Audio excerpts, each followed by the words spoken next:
So David, I think you sent us a several page long kind of description of the facts. Yeah, So I think we all read it, but if you could give us a summary of that and then perhaps talk about what's beyond the facts, because obviously there's issues that are not necessarily facts. sure. Well, thanks for inviting me. Just by way of introduction, I'm David Fink. I am, excuse me, a housing policy consultant to South Central Region Council of Governments, of which Madison is a member. I was a newspaper man for 27 years. I was just gonna say, is it easier if Heather and I sit up here so that you're? It's fine. You know, I don't want to be rude. So No, No, come on up. Anyway, and then I got into housing policy.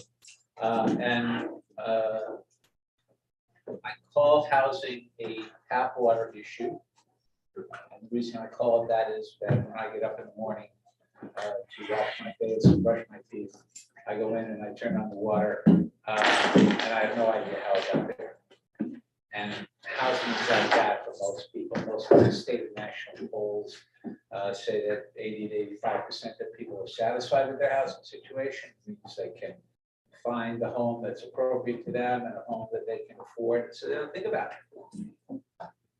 And it's only when you need it and you can't find it that you think about it. And so that's why I call it that. And that is the way it has been for most people for most of our lives. But things started to change in about 2010. Because demographically, what happened in the United States and in Connecticut and in Madison and in a lot of places is that demographically, baby boomers my age hit their mid-60s, and their kids were gone. They didn't make that 4-bedroom colonial, or they didn't want to rake the leaves or shovel the snow, and they wanted to find something to downsize into. At the same time, their millennial children were out of college, graduate school. Their lifestyle was not to immediately marry. They delayed marriage and childbearing. So they didn't want to buy that 4-bedroom colonial from their parents' generation. So those who had the two largest waves of population in the United States ever, both aiming for the same kind of unit, a multifamily unit, whether a condo or a rental, that most towns, including Madison, don't have. Because they didn't develop that way. It's not your fault. It's just that most suburbs in Connecticut, and I would say the Northeast, I don't know as much about the Midwest and the Southwest, but most suburbs, unlike the cities, were farms. They were cornfields. And some developer would come along and buy a 40-acre cornfield and say to the town zoning commission, I'd like to put 40 single-family homes on it, and there was demand for it. And so the zoning commission said, fine, and the guy built them, and within about 3 months, they were all bought, and he walked away with a profit, and the town was happy, and it was happy. And it wasn't until 2010 when these stars aligned demographically that suddenly towns, and again, not your fault, and you're not the only one, but towns like Madison had an enormous number of single-family homes, not much of anything else. And that's where they stand. So towns have had to figure out, for the first time, unlike the cities, how are we going to proactively create housing? In other words, decide what we have, decide what we need, decide what we're going to need, and then do it, create it, plan for it, zone for it, get a developer to come in and do it. And that is hard.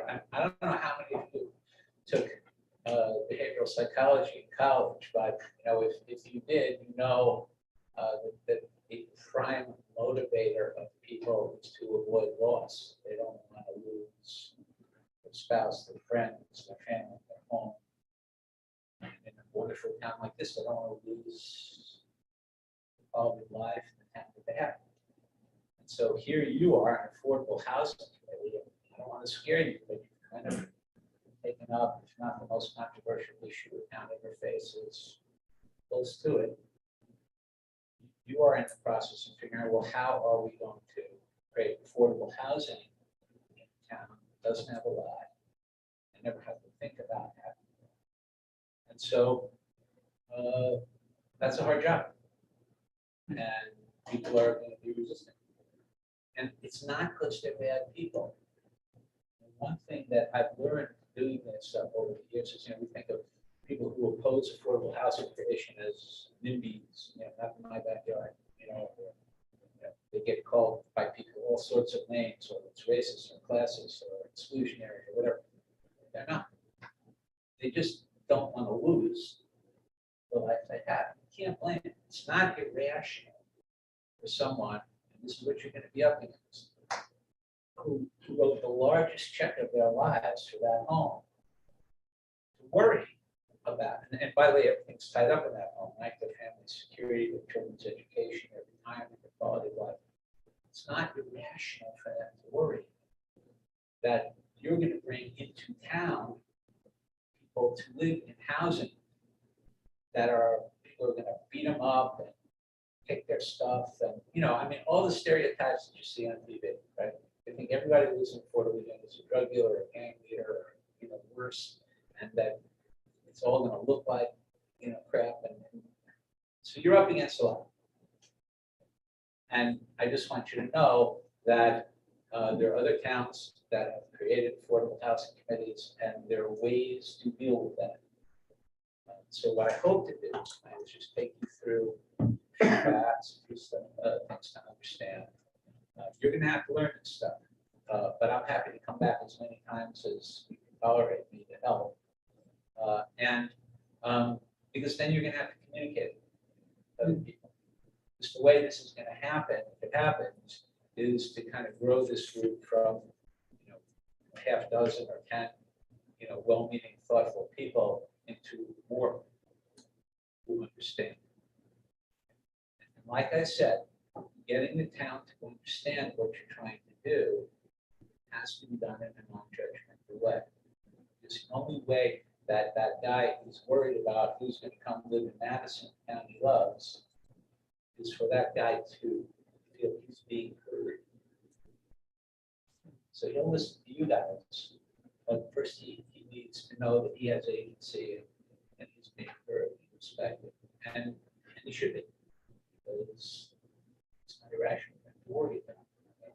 So anyway, Connecticut has the 6th highest monthly housing prices in the country. Reason is essentially what we all learned in Economics 101, supply and demand. We have not enough supply to meet demand. And like I said, it's the case in Madison, but it's the case all over. So in the last 3 years, since the beginning of the pandemic, home prices in Connecticut have risen over 30%, rental prices have risen 27%. The reason is pretty simple.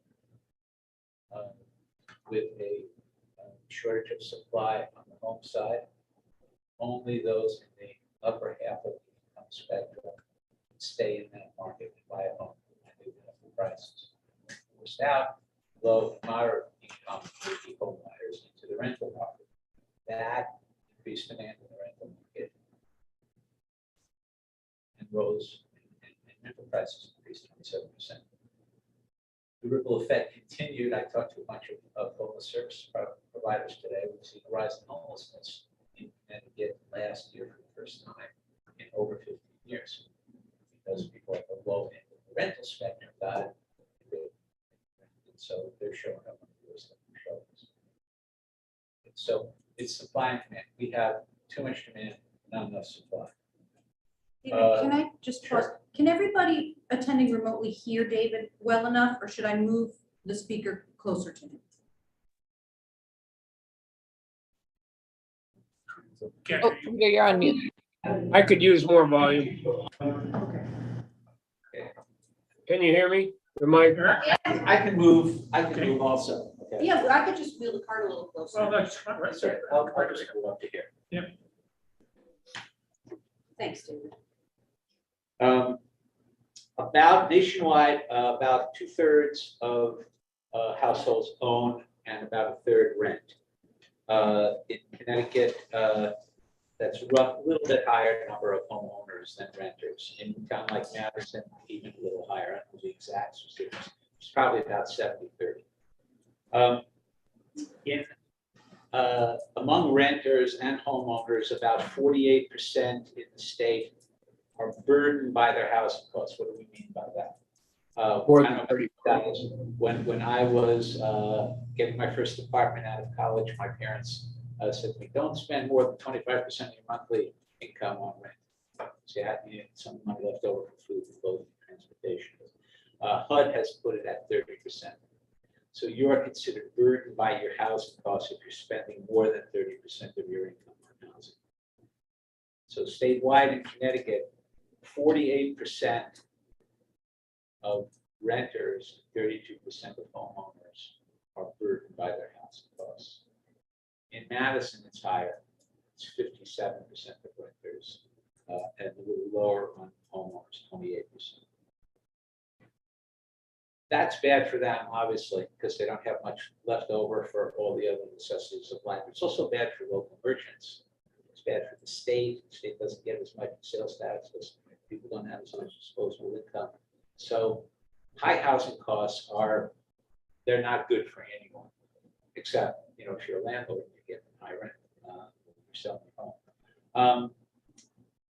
You will hear a lot about income restricted units that are guaranteed to remain affordable at certain income levels. And that's usually because there's a deed restriction or the builder got some government financing or other subsidy to build it and has to keep these units income restricted for usually 30 years, sometimes 40 years. But you'll also hear about something called naturally occurring affordable housing.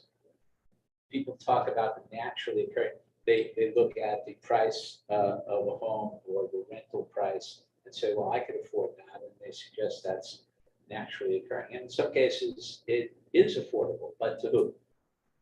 So I heard in one town, I don't want to tell, one of the zoning commissioners said, well, we have about 30 homes that are under $275,000. Well, that's good if you can afford it, but there are a lot of people who can't afford $275,000. So, I don't ever mean to beg the question. People say, well, what's an affordable home? And I say that's a home somebody can afford. But really what it is it's a home that they can afford without spending more than 30% of their income. So in terms of actual units that the state counts, because they're deed restricted or have been guaranteed to remain at a certain price level, you have only 1.7%. So, has everybody here, by the way, have you been able to distribute the housing data profile that the Partnership for Strong Communities has done for every town? You may want to look at that. It's on The combined Partnership's ones? website. Sorry. The studies that they've done where they've grouped multiple towns together, their No, reports? no, they have one for every town in the state. So it's housing data Yeah. profiles, Partnership for Strong Communities, and Madison is right there. So that will be instructive for you guys. Okay. Madison is one of the oldest towns in the state, close to 49 years old for median age. That means, and you haven't built many housing units. And, the bottom line is that it's hard to get young families to move into a town where the median sales price right now, I think sales prices in the area of $600,000. Did you say we're the oldest in the age of people who live here or the oldest? You're one of the oldest in the state. Okay, median age. Okay. Yeah. So you don't have young families able to move to town because they can't afford the housing. That's not good or bad. That's just a fact, and you guys have to kind of figure that out. But I'll get into that in a second. The housing wage in Connecticut is calculated by the National Low Income Housing Coalition. That is set at for Madison is $27.83 an hour. That translates to about $58,000 a year. So that's what you have to earn, $27.83 in order to afford a typical two-bedroom apartment. So $58,000, that used to be a lot of money. It's not that much money anymore. Housing costs a lot. But I think if you did a survey of people who are service workers on Main Street or beginning town hall employees or you name it, childcare workers, you can find a lot of people who don't make that much money. And so then the question becomes, for most towns, do we want those people to live in town? I was just reading the other day about how the state has continued to push to let old people age in place in their homes and not have to go to a nursing home. But to do that, we have to have healthcare workers who can get to those people's homes. Well, if you don't have a robust mass transit system, they're gonna have to live in town in order for grandma to stay in her home. But again, that's childcare stuff also, and everybody from the barista at the Starbucks to what you need, so again, those are issues that are important to think about. Anyway, I'm not going to tell you guys what to do. I go to a lot of towns and I never give advice because A, I don't know about your town, and B, even if I did, it's not my place to give you advice. But I can tell you what other towns have done, and we can talk about that and questions about that. I want to get into that primer, but I do want to talk about a couple of things. Why you might wonder, because other towns are in the same boat you are in. Why do towns want to create more housing? There are reasons. So you have more housing, especially multifamily housing, which the market really, really wants. You increase your rents. It's highly valued. So that's one reason. People say, well, our town is built out. There's no such thing as built out. You never see a crane in Manhattan if there was such a thing. Properties get redeveloped, repurposed all the time. You go to Manhattan, you'll see a home from the 1600s every once in a while in the store, but most everything's been knocked down and rebuilt. Now, again, not your fault.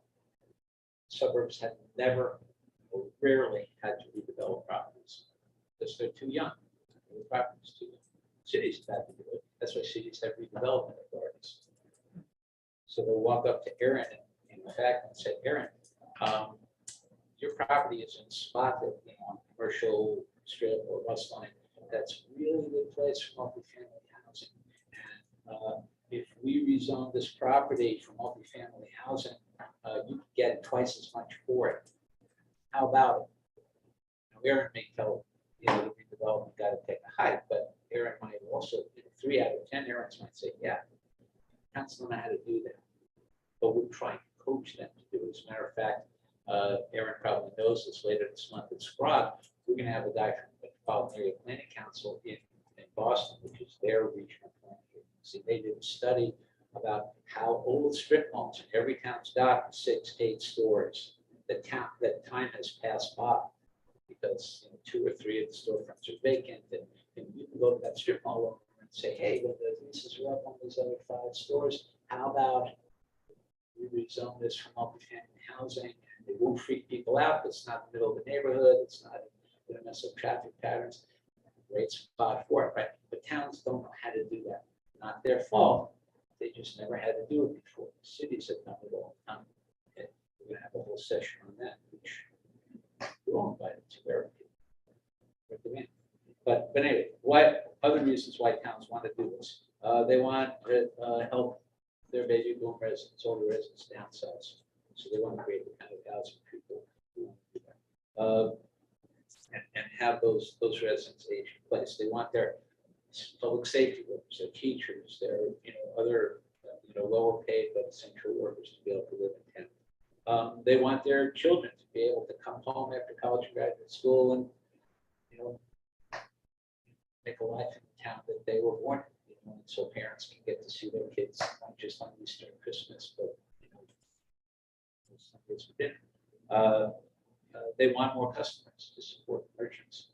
Some towns have very anemic commercial sectors. Why? Because there are not enough people to support merchants. So, one hardware store, one restaurant don't have much of a commercial sector.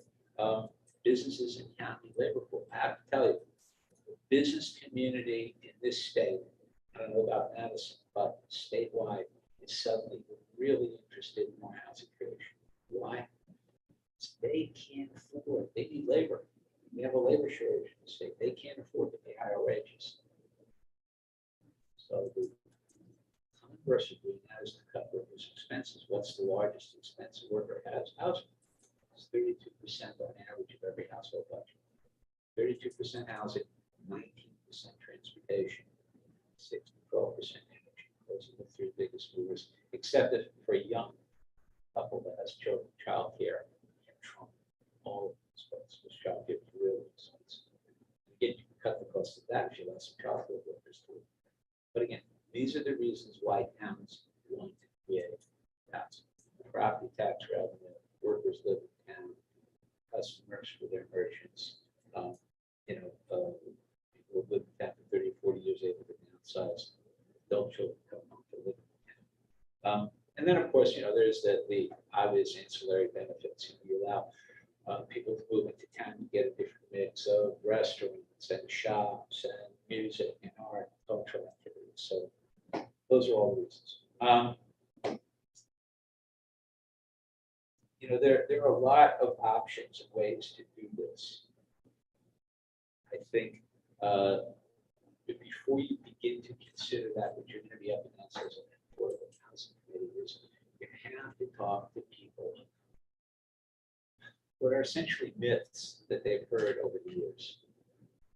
So they all believe, as I think we talked about earlier, that the people who live in income restricted units are bad people who throw their garbage on the ground and have wild parties, and that's the least of it. They're afraid of them for other reasons. You have to, and we can get you anecdotal evidence from towns of creating income restricted housing all over the state. Beautiful mixed income developments. There's no graffiti on the walls, no used sugars on the ground, no bullets flying through the air. We get testimonials for selectmen and chiefs that the cops aren't there. So you're going to need to understand that. Lower property values, they don't lower property values. MIT has done research, UMass has done research. And it doesn't increase school costs. That's what you hear all the time. You build this housing, you get 1 million school kids in this community. Well, here are the numbers. Okay, you have to write these down. I can get these all to you. Okay. Rutgers did the research. They have a great planning school. You build a 1-bedroom multifamily unit, you get 0.04 public school age children. Makes sense when you think about it. What parent is going to live in a 1-bedroom unit with a child? Only if they have to. So 4 times out of every 100 one-bedroom units, you're going to get public school age child. 2-bedroom unit, 0.27. Again, makes sense. 1 out of 4. Because most 2-bedroom are either going to be a young couple who wants a second bedroom as an office and grandma who wants a second bedroom. Grandkids come for the weekend. 2 singles sharing. Well, 1 out of 4 times you get a parent and a child. 3-bedroom units, you get 1.38. That's what reference. So you get more. But single family homes get way more. So, plus, here's the other thing. UMass's work, they found that school budgets are sensitive to healthcare costs, labor costs, energy costs, not more. It's like in this room, we could fit about 30 more people. It would cost us any more. Plus, demographically, I don't know about your school, and there are exceptions. You should check with your school board, but most school districts are going to see a decline in enrollment. That's just demographically. So, if you don't have to add teachers or classroom or buy more school books, it's not going to cost you more, and you're not going to get many more kids anyway. The budget's not sensitive to enrollment. That's what you'll hear most of the time. Because again, like crime, like property values, that's what people have repeated a million times. So it becomes not an urban myth for the suburb that we're going to get more school children. So after you disabuse people of those myths, now you have to start talking about the benefits. some of the benefits like we talked about. Junior can come home to college and live near his folks. His folks can downsize. Multifamily housing units to the grounds. You have the people living in town who will buy from local merchants and can do the jobs that you need. So, though you have to get rid of the negatives and then talk about the positives. How to do that. Some of the towns, not many,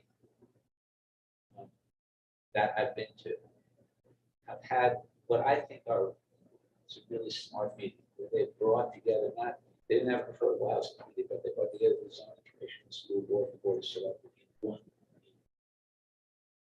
Because they all have an interest in population, budget, school budget, who's in town, who's not, can't find a way to live in town.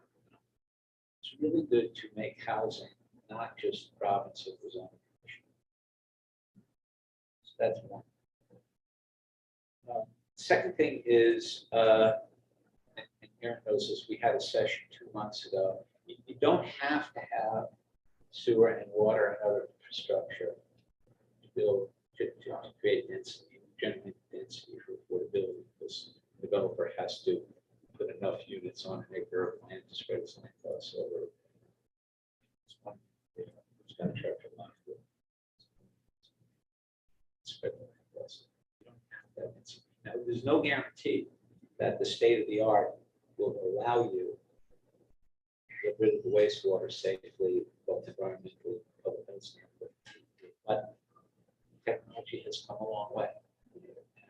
Guilford's doing what? I think they're doing about 100 units on 2 separate parcels. And the agents approved it, and they have the technology to do it. They have the sewer. And so the soil quality depends on other way geological formations and other work. They have water there, though. I'm sorry. They have public water on Hubbard. Yeah, they may have public water, yeah, but they're wells too. So I don't want to say, sometimes say, well, we don't have public water and sewer, we can't do it. Well, that's not necessarily true. It may be true, but it's not necessarily true. So that's the last thing before I go through the primer is Aaron knows this too. We have at Scrog realized. At Scrog, we've realized that we can't just have, as we have for the last 3 years, monthly sessions about how to create housing for the representatives from each town, housing worker. Because Erin may be good to come back and tell all of you, and tell the zoning commission what she heard that maybe new or different and interesting to know. But the information has not spread totally. And so we know that out there are a lot of people who are going to get nervous if you want to start creating density in certain places, making them distributed. So we have offered facilitation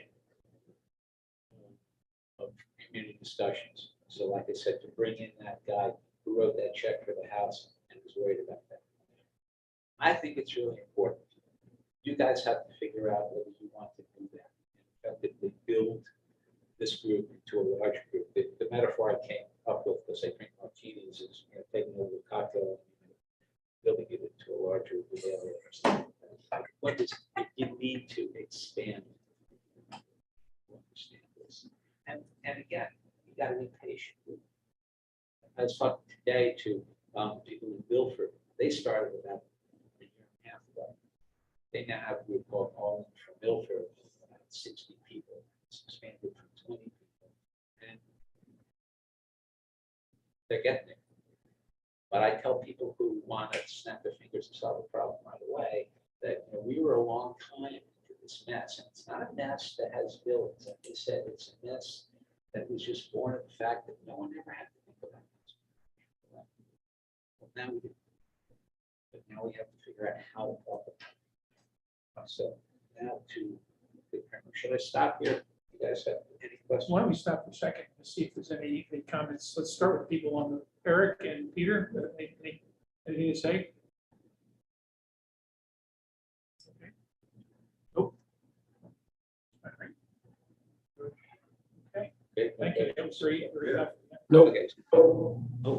Oh, Peter? Peter, I you just say- said no. I don't have anything to say. Okay, All right, so I think we talked about what is affordable housing and how it's defined and what it means to be burdened by housing costs. Like I said, who can afford it? There are different rules of thumb, and depending on interest rates at that moment or how much people are going to be able to put down, that sort of thing. That can vary, but the median gross rent in Madison is probably about $1,400.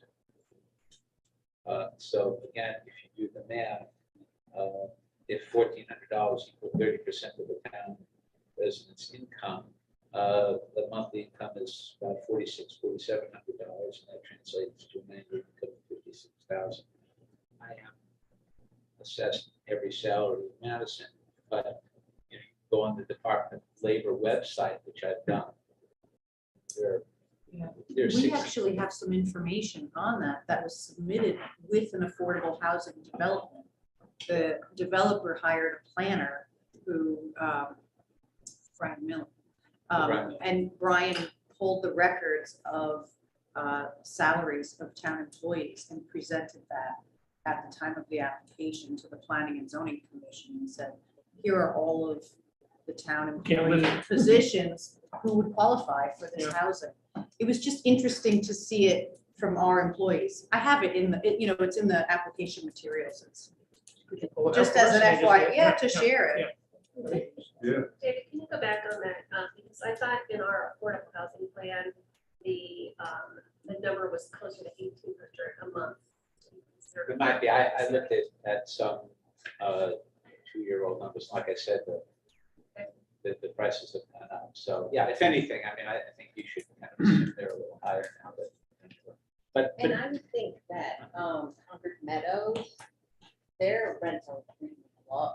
So they may bring some of our numbers down because that's 90 units over there. So well, it's deep restricted.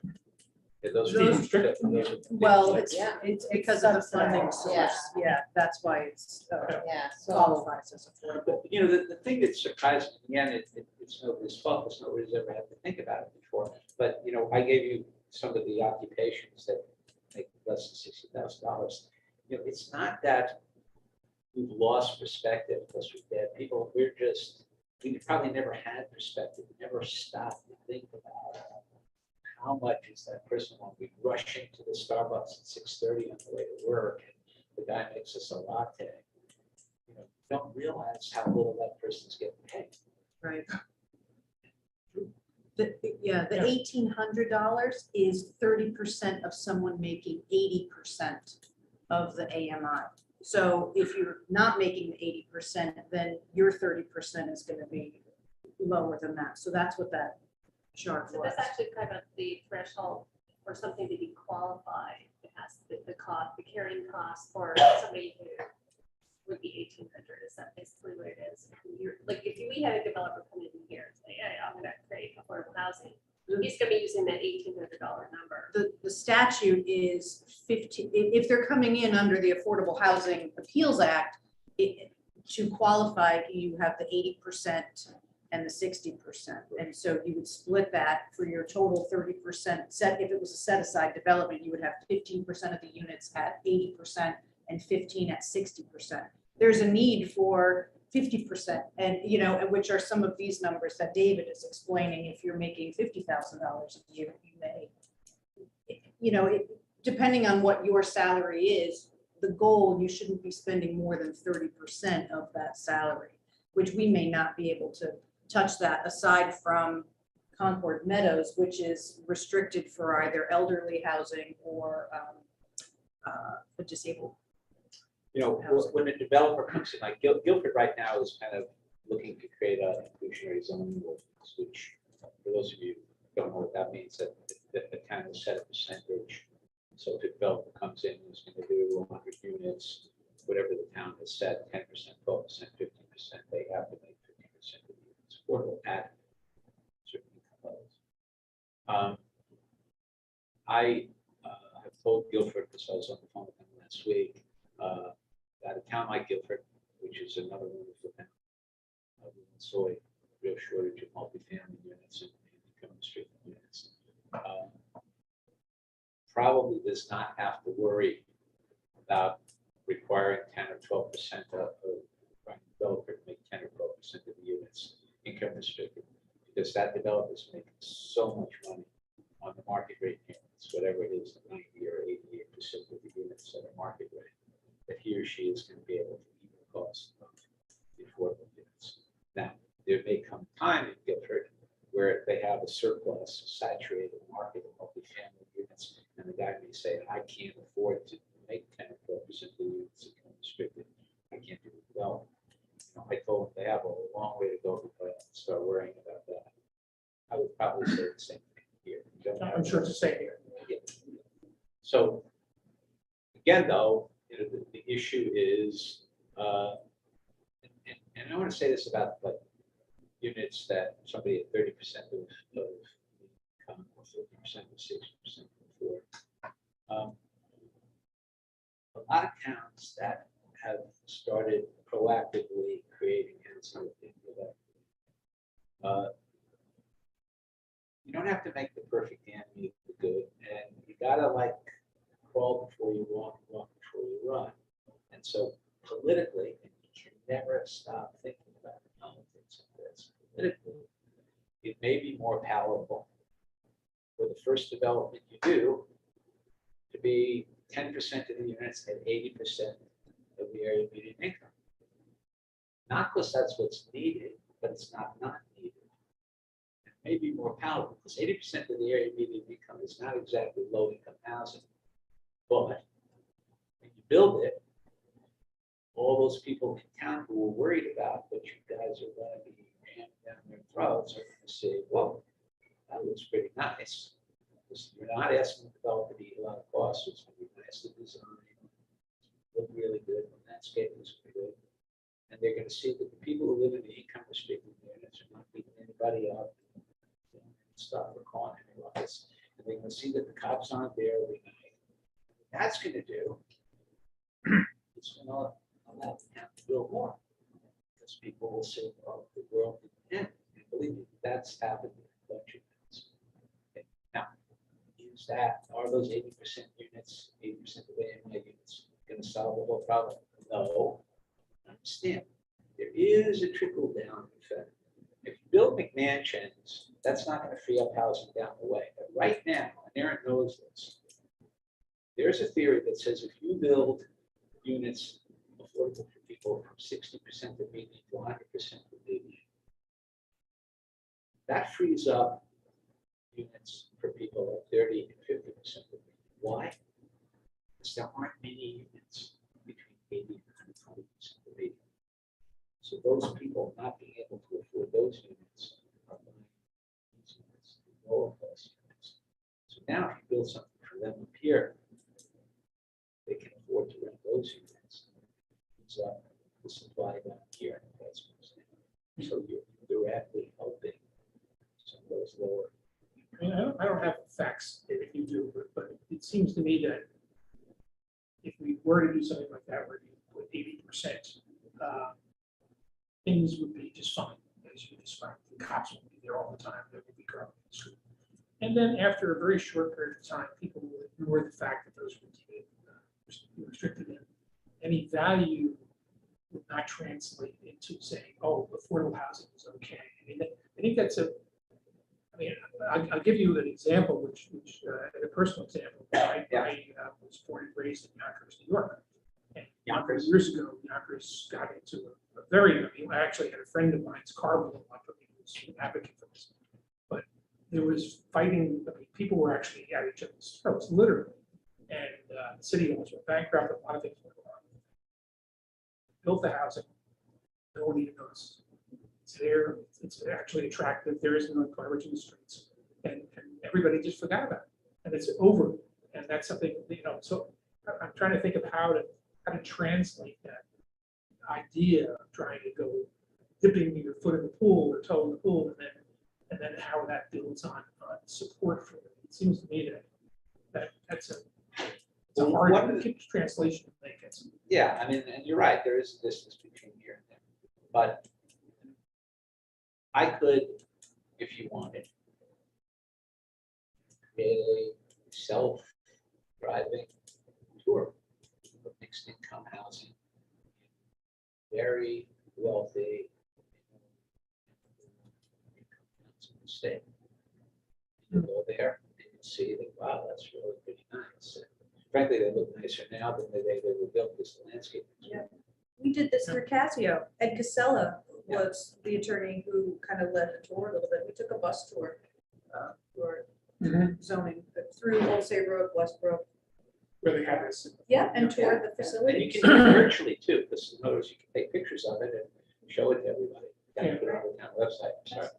Does, if you have the 80%, does that satisfy the requirement of the state? Does that count as towards your percentage? Well, an 830G development, yeah, it has to be of the state or area median income, whichever is less.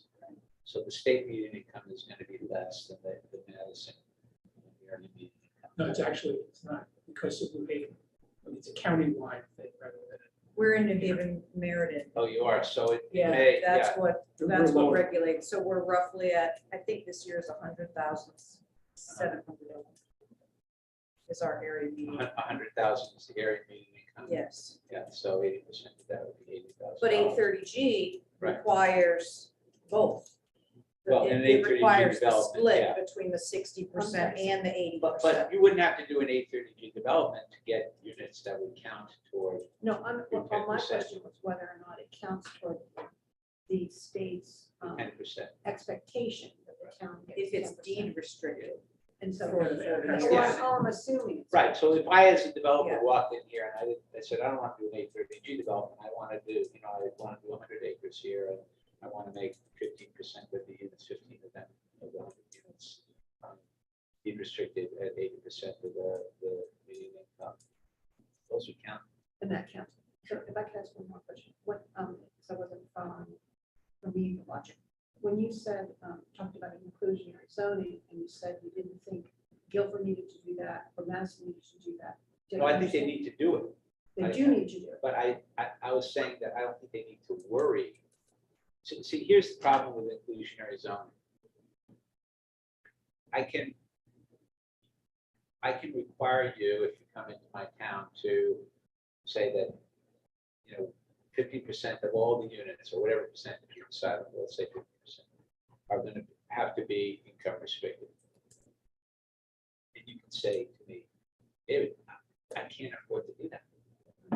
Because if I have to get lower rents for 15 out of those 100 units, the deal doesn't pencil out. I can't make any money, so I'm not going to do the development. So the town has to worry about that, because then a developer won't come in and do anything. He's got to make 15% of the units income restricted. He says, I did that, I'll live in another town. What I said to Guilford was, and what I'm saying to you guys is, I don't think you have to worry about that.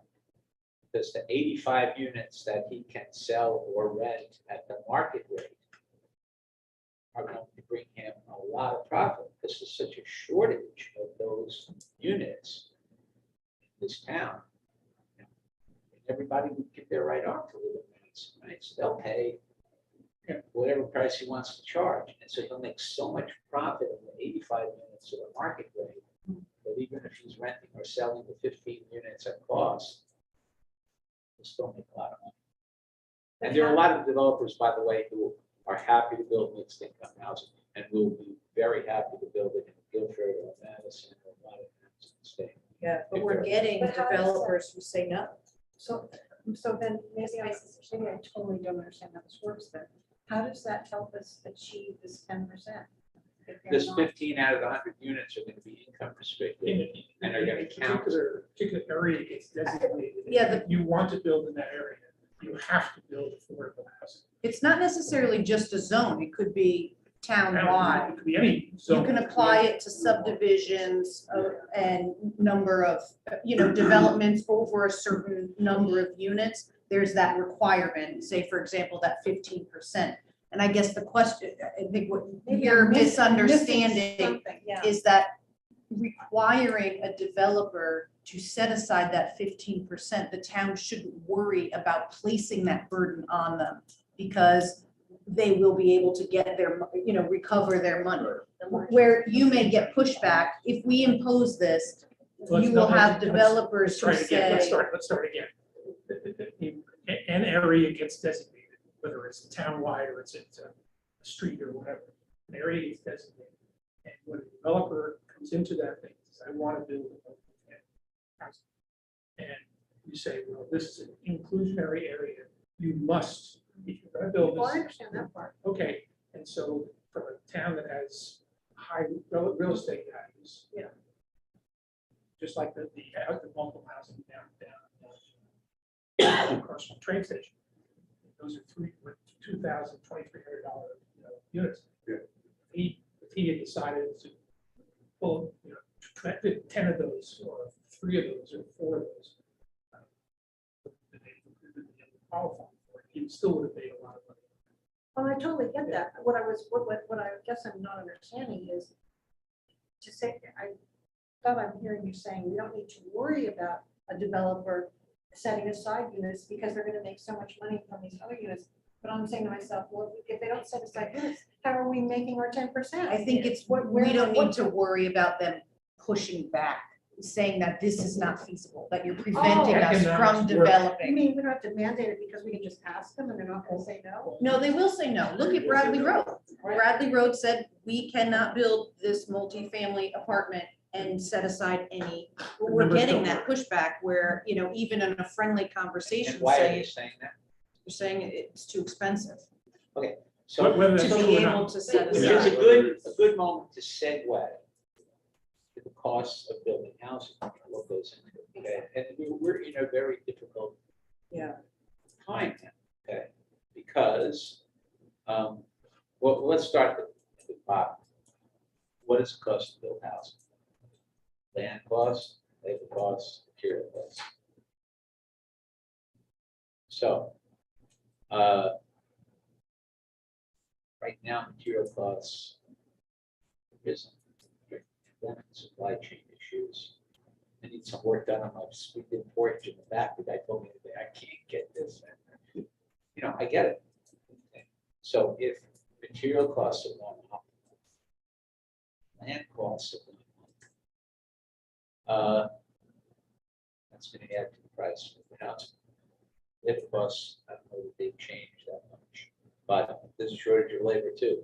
I hear, builders are finding, Sure. a hard time finding subcontractors, so that's what goes into the cost of housing. So this developer might be saying to you, hey, my cost is going up 20%. Do what you want. Now, a lot depends what they pay for the land.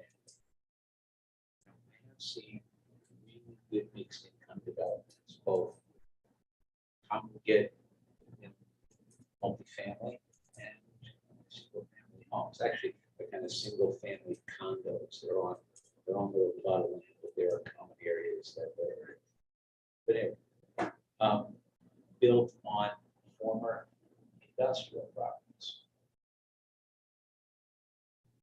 Now, Gulf was able to get that industrial property because no one wanted to build a factory. Now, you're always going to find a couple of guys on the zoning commission saying, oh, we can't give up our industrial zone land because we might have a manufacturer that wants to come in and build, put in a factory here. Well, maybe. What towns have done in that case is they do a residential overlay district, so they leave the industrial zoning in play. And then they put the residential overlay, and they say whoever comes first. The residential, whoever comes before, we can decide. Do we want to back, or if we get somebody who wants to put in a factory. Usually, most towns are not seeing a lot of manufacturing, because manufacturing costs particularly costs are really high in the state. There has been a lot of new manufacturing, although that may change too. We don't even have a lot of industrial area. We're But mostly but that's residential, yeah. one option, right? There are other options. Like I said, that old strip mall that time was passed by. there are other places, sometimes, you know, I mean, Milford is now looking at, they, along Bridgeport Avenue, they have, you know, these older shopping centers that are way set back, and they got a gazillion parking spots, and they don't need them. And you've seen that probably in other shopping centers around the state, where suddenly there's a, you know, Olive Garden restaurant or some jeweler in the front part of the parking lot, close to the road, because they realize they don't need all this parking spot. In other words, what you guys are gonna do, and I hate to do this to you, but I think I've done it to you already, is you're gonna leave here tonight, and you're gonna start driving around town, looking at it completely differently than you have before, because you're gonna start thinking, oh, could we put housing here, could we put it there? You can begin to visualize that maybe there are more options, more places to put this than thought. And just because something's there now, doesn't mean it always has to be there. Place. And you know, you talked about. Well, that's the schools. other thing, there's fear of change, I think, Well, yeah, generally in town, you know, or and- that talk of yeah, adaptive reuse. you'll begin to be able to visualize it, but other people won't. It's like, you know, I realized why there are mannequins in clothing stores. I used to go shopping with my wife. And she'd walk in, she'd see all these clothes on the racks, and she'd start getting nervous, and I can't pick through all the stuff. She'd, let's get out of here. And then I realized, hey, but look at that. And I realized the mannequins are there, and they, you know, then you realize, oh, can I substitute the orange blouse for the yellow blouse? They help to visualize, right? Some people can visualize, some people can't. And you will, because you're gonna get more sensitive to it, but others won't be able to. So, well, just because, you know, that old strip mall is there now, doesn't mean it has to be there. Towns have converted old schools.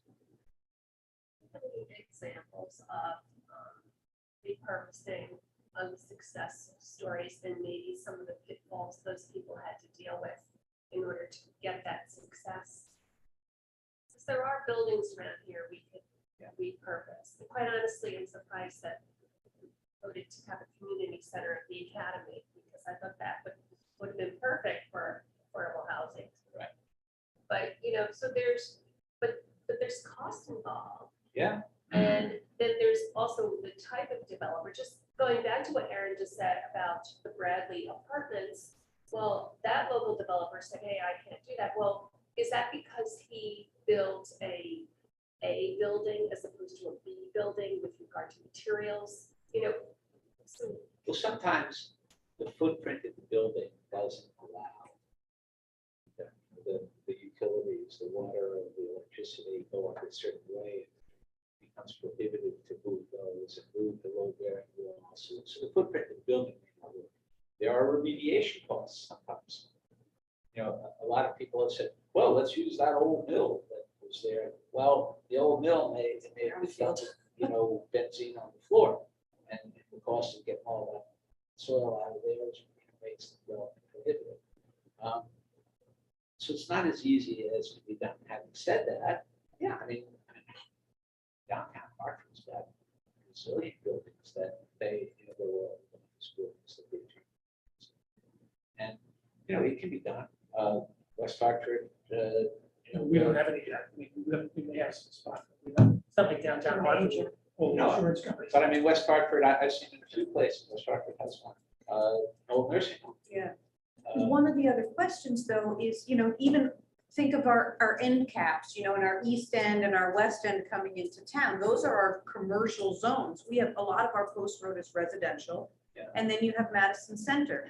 So there's question of, do we want to give up the little bit of commercial area? Is that worth it as far as grand list, you know, to fill that with housing instead of opportunities for commercial development?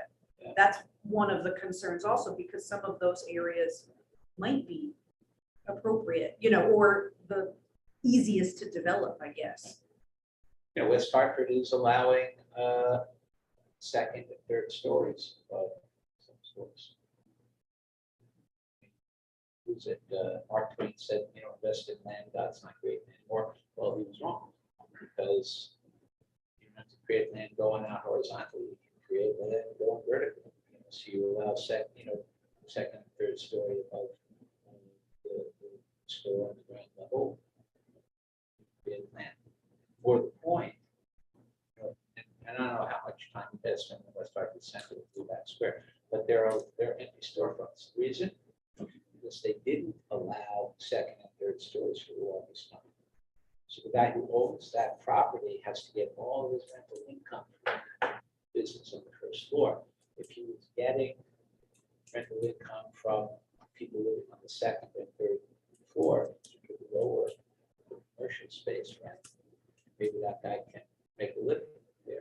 A good example also very close to us are the Westbrook outlets. Have you been there lately? Yes. No, Almost vacant, Vacant, kidding. almost completely one vacant. or two stores. So that's, you know, that's a really real you know, we don't have a lot of, They're really, the guys kind of redevelop, right, you know, including housing. I believe that may be the direction it goes, but it's that same concept. We don't have a lot of strip malls really in town. We are, in that sense, we're more like a rural town, even though Right. we're a Right. transit oriented Yeah, we community don't have any- We don't also. really have any strip zones at all. So, A little bit. like Well, by the having car that wash. Ford, you got The that car wash, strip by the car wash, there's, yeah. Yeah, for yeah. Car wash, where Nick's place is and the shower, the other nail, there's that. and And we still the other have- problem- Visualize. the other problem though, a lot of these are in a flood zone. Yeah. And when we look at, and, you know, where do we want to put our housing? Flood zone adds a lot of problems. Look, that's one of the problems with Woodruff property in Guilford. Getting that going is, it's in a flood zone. We do have one-story buildings still downtown, right? We have, there are one-story buildings right on Main Street. The entire grocery store complex in the back is all one story. There are areas to create more density in our existing downtown area, in addition to, I think, the commercial zones on both sides. I That's think- true. Go ahead. What were you gonna No, I say? said, that's true. Yeah. Yeah, you're right. It's hidden too. I think, I mean, we have a limited amount of time. Yeah. But I'm thinking, you know, when you start out, you're talking about how building from a core that happens to be this committee to a larger group, and then a larger group, and a larger. Would you talk a little bit more about that? Because, you know, this is my own thinking, but my own thinking is that most people don't even think there's an issue with Madison about housing. So they'd be very surprised to find out that 47% of the people who are renting can't afford it, basically. So I mean, there's a communication of, is there an issue before you can get, you sort of gauge somebody that there's an issue before you can even go beyond that. And then there's the fear factor, which we were talking about before, fear of what's going to happen, and the fear of change, the sort of undifferentiated. I'm not sure what's going to happen, but I'd rather just stay the way it is. And so that seems to be something that we can embark on earlier, because again, this is the second full meeting of this committee, Right. and I don't believe we really have been able to integrate ourselves into the rest of the town as well. Erin's done a terrific job of sort of helping us, but I mean, I think that in terms of, we don't want to be writing zoning codes or, you know, suggesting, Out there. you know, that kind of thing at this point. Maybe, you know, 24 next year, maybe I want to. Well, okay. Is that fair? I mean, is that, guys, I mean, Yes. anybody have a No, I problem? agree. No, I mean, it's the question, you know, I don't ask now. And say that. I'll tell you a story. When I was still in the partnership of Strong Communities, where I was policy director, I got a call from Liza Petra, who some of you may know, who's the head of the Guilford Foundation. Come to Guilford to help them. That was like 10 years ago. So the Guilford Foundation gave us a $10,000 grant.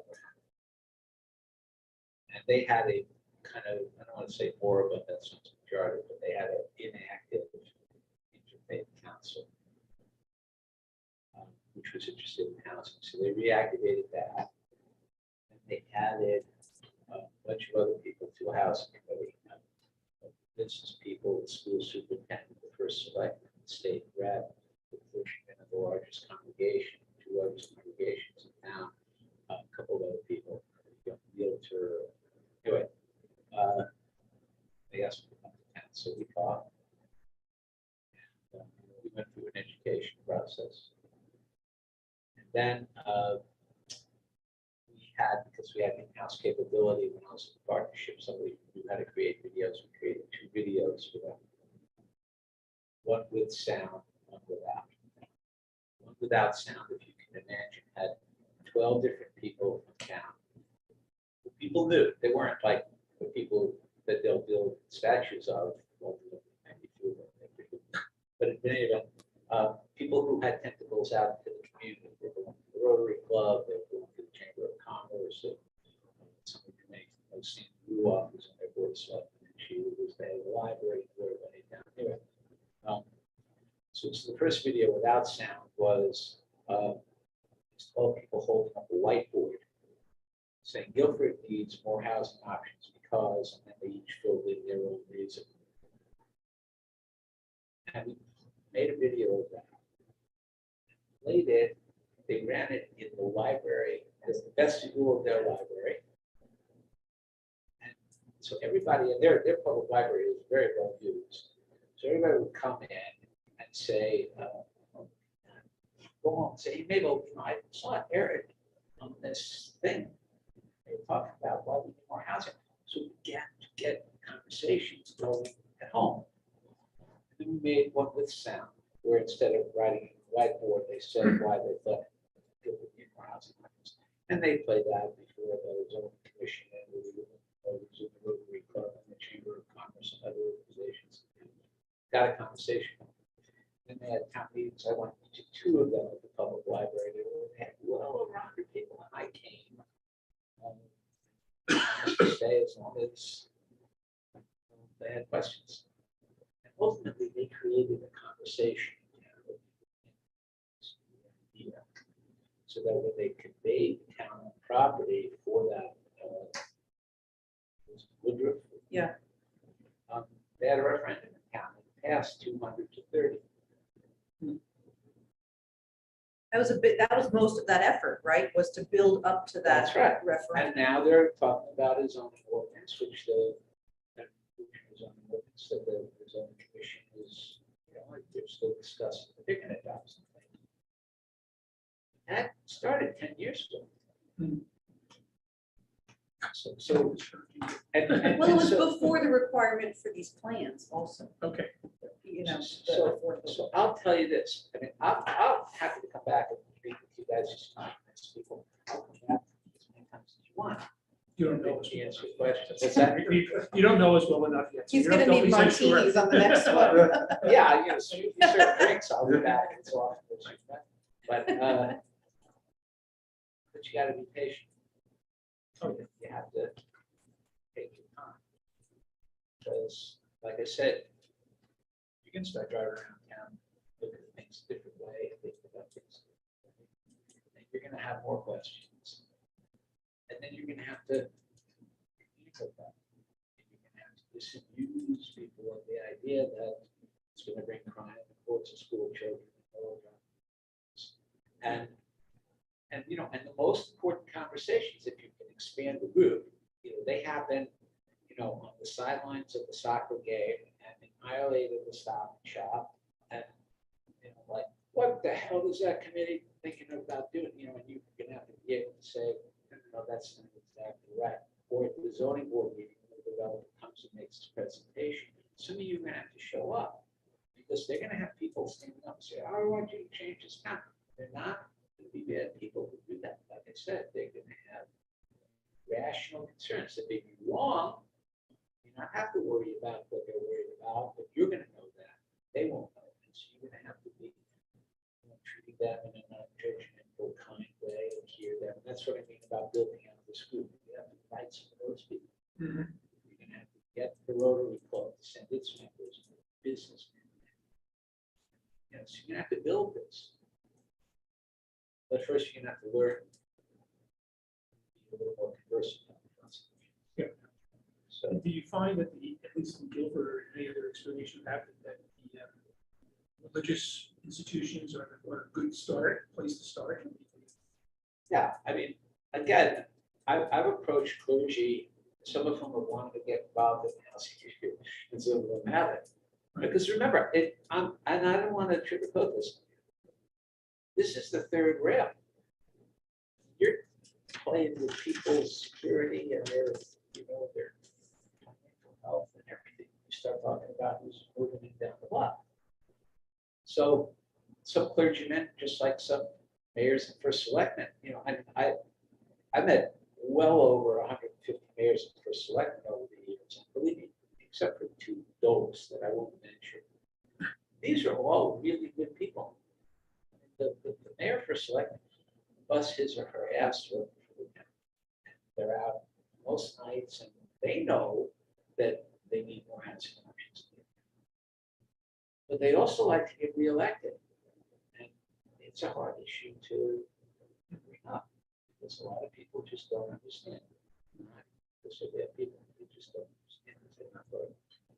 So,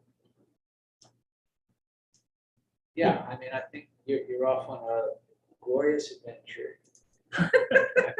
I need some sympathy coming from this. And Don't call me. assuming you all don't resign tonight, like I said, I think it's doable, but I think you have to look.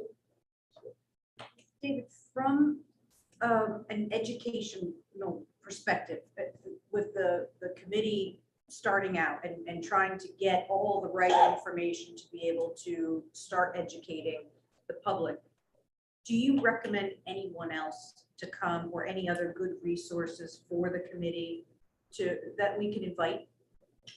I'm the only one who knows about housing in the state, but seriously, there are. Aside, I mean, we have the housing working group and we've extended that invitation for everybody now to partake in that and also to join in with Ben for facilitation efforts. Right. But just Well, kind first of all, I think you can talk to Ben Lovejoy and get everybody access to this huge library of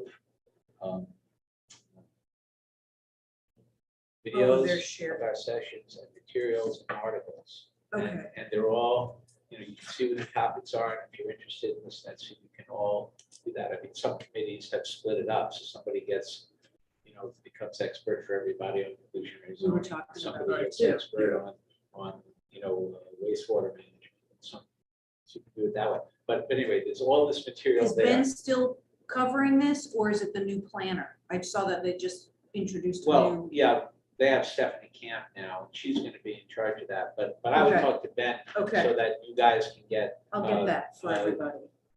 computer access to all this material, so you can read about what's interesting. The other thing I'd say is that there are, you might want to talk. Have you gotten to know Mark Barnhart, Fairfield? From their housing group? Well, Or he's their economic community development director. No, I don't know. But Fairfield had one of the earliest housing committees in down. I in the modeled state. their charge a lot of their housing committee when I drafted this one. And they Yeah, can, they were the they have the resource. scars to show, that, they can tell you how they did this, and Mark is excellent. And, I mean, they've done inclusionary zoning near their train station and other places in town. And I think, Fairfield town is exactly like any other, but, Fairfield's a pretty wealthy town, and there are a lot of people who were first. But Mark would be great. Okay. I'll try to think about it as I'll let you know.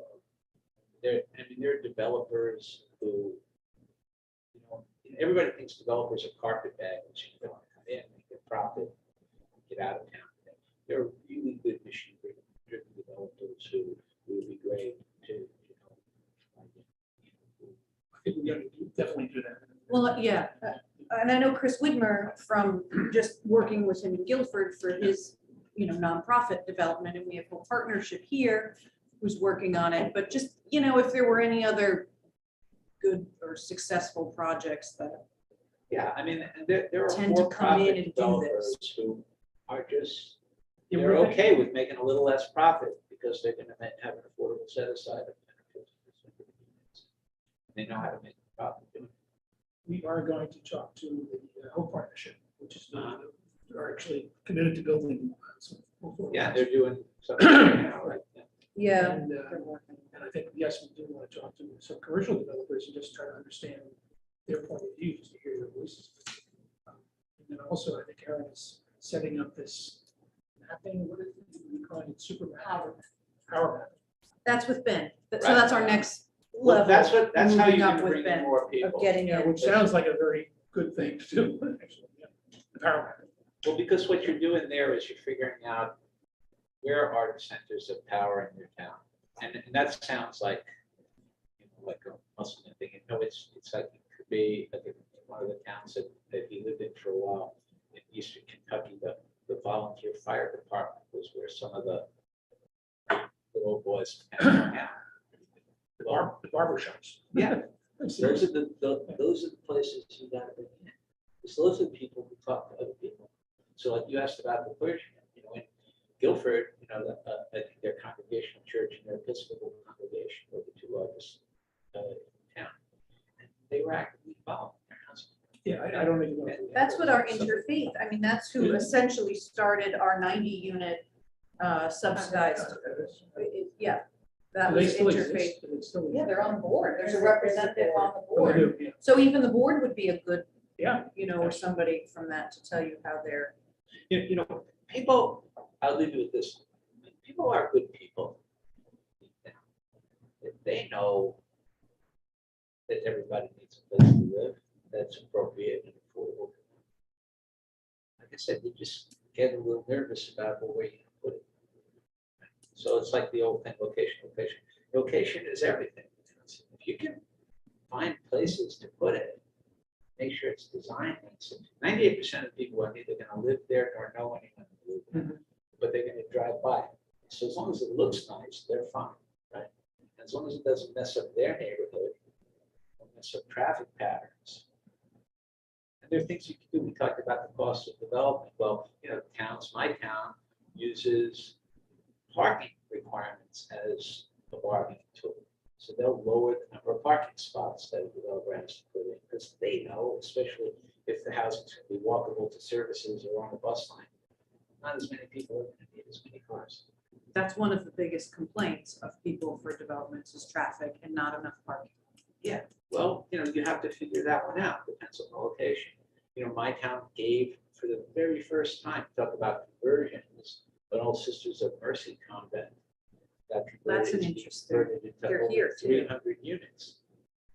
It's a lot of land out there. Well, but you think they've done this before.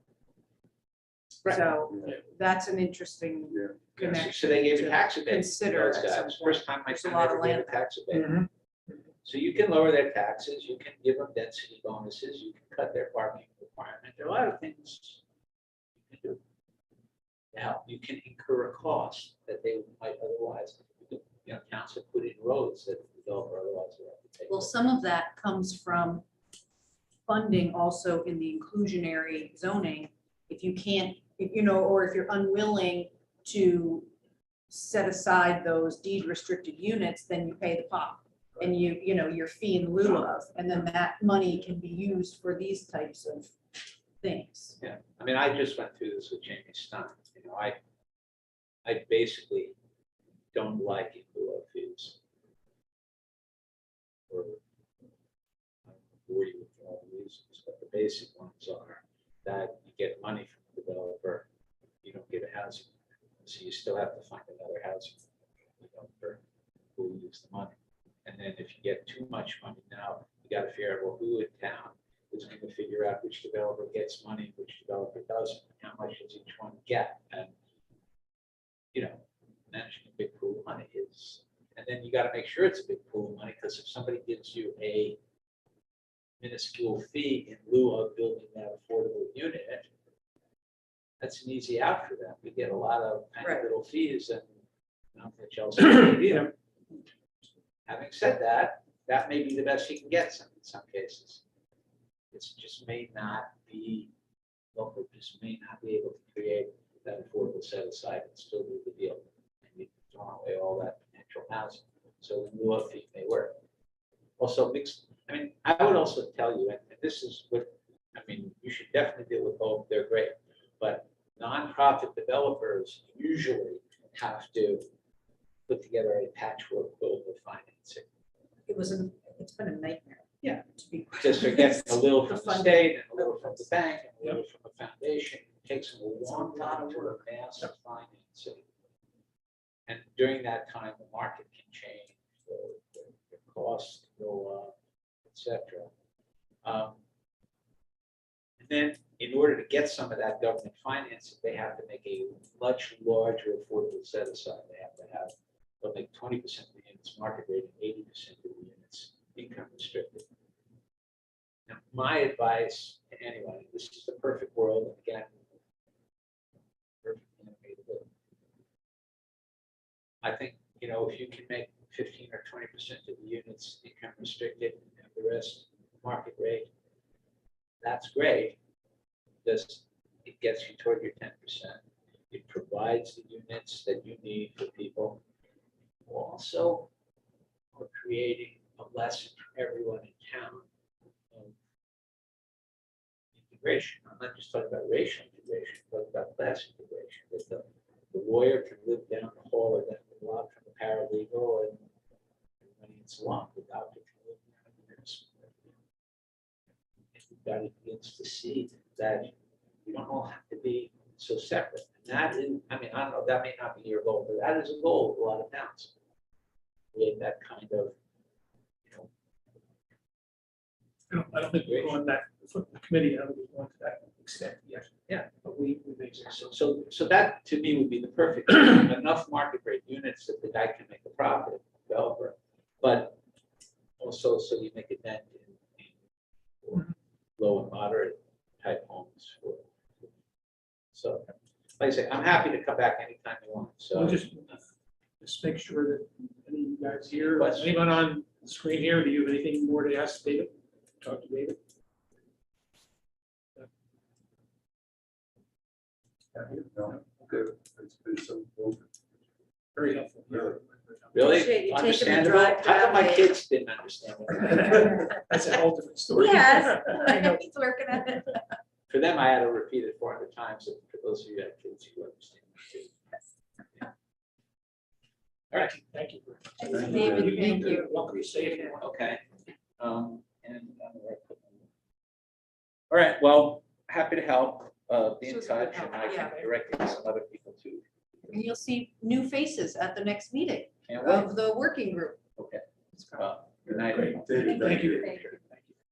Drive safe, David. I will. Jane, would you like to talk about Sure. very beginning efforts in communication? So, one of the things that we talked about it in our last meeting was trying to have mayor's speech sort of resonates and sort of doesn't stir the pot with regard to anybody having fear of affordable housing. And, it's nice, David was talking a lot about that. And I was sitting here thinking to myself, there are people in our community who need affordable housing, and if we were to articulate that somehow, then people won't think that, hey, affordable housing means we're gonna suddenly have projects next door to our houses. So trying to sort of distill it down to something very simple, I thought, well, let's just put a couple of sentences down and see where it goes. So there were two things I thought of. Okay, why do we need affordable housing, and especially in Madison? Because people, this is a very well-to-do community, and people might think, well, we really don't need affordable housing. Well, we do, and I thought that would be the first thing to sort of articulate. So I just put a sentence together that says, affordable housing is critical to Madison to help manage the cost of living for our young resident families and citizens living on fixed incomes.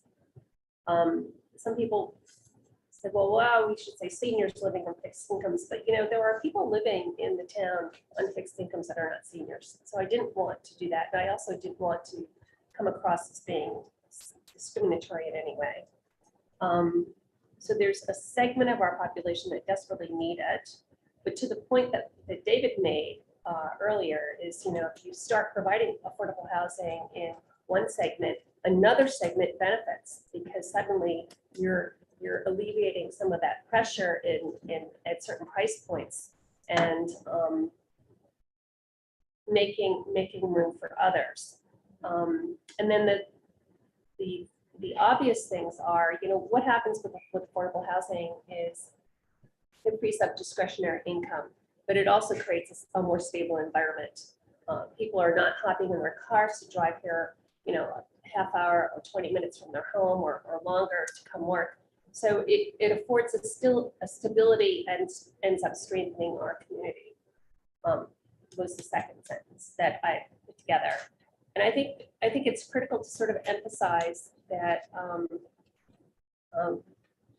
we need to sort of dispel a fear or a misnomer that people might have about affordable housing, and sort of communicate that on a fairly regular basis. Who is it benefiting? Our young families who, quite honestly, if our average age or median age in this community is in the 50s, these people are well established. They are, in the middle or at the end of their careers, and they're doing very well. Young families are just starting out and just starting their careers. And then you have the fixed income element of it. I just made a couple of copies for people, and if you have some comments or you want to add to it, I don't have any pride of authorship, so any comments or all comments are welcome. Why don't you just read it one more time so that. Sure. Affordable housing is critical to Madison to help manage the cost of living for our young resident families and citizens living on fixed incomes.